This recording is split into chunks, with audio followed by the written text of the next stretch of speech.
So I did a video the other day talking about how the root of most of all of our sins comes from three categories: the lust of the eyes, lust of the flesh, and the pride of life.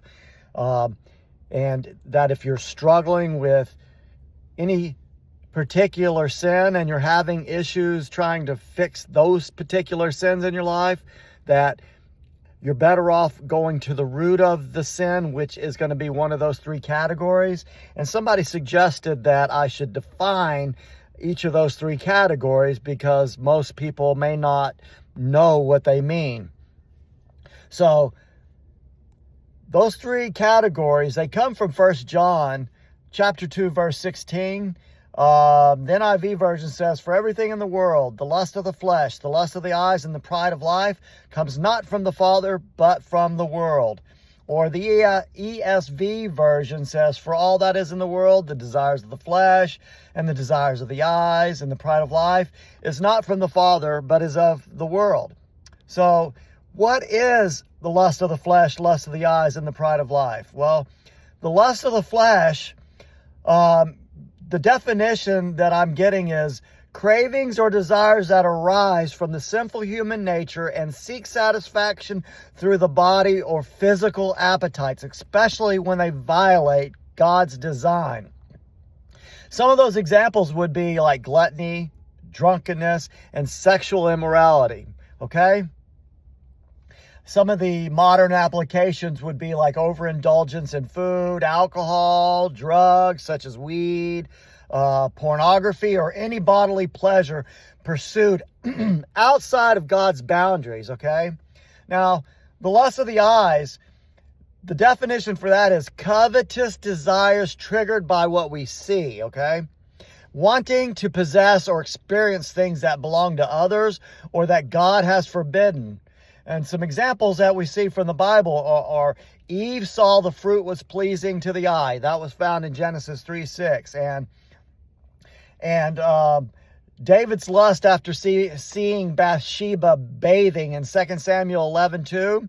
So a modern day application of lust of the eyes would be envy over social media lifestyles, materialism, pornography, or fantasizing about what others have. You know, if you ever like running around in the store and you're seeing all these things that you would love to have, but they go against your budget and you would go and pay for them and buy them, even though it would put you into a negative or put you into debt. You know, those would both be categorized under like lust of the flesh, even lust of the eyes, because, you know, it all begins with our eyesight. And, you know, the best way to avoid especially the lust of the eyes is just to make a covenant with God with your eyes. And, you know, anytime you see things that you know that aren't going to be beneficial to you, that would either cause you to violate God's law or it's just not going to be helpful for you, you're better just to avert your eyes.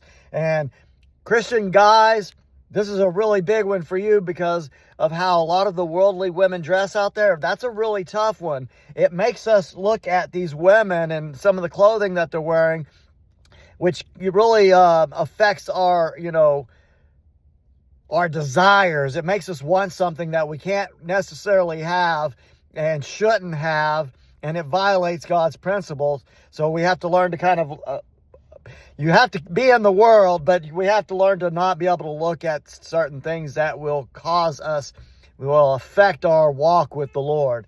And then finally, we have the pride of life, which is defined as arrogant boasting in one's status, achievements, possessions, or specifically self-sufficiency, exalting self above God and others, okay?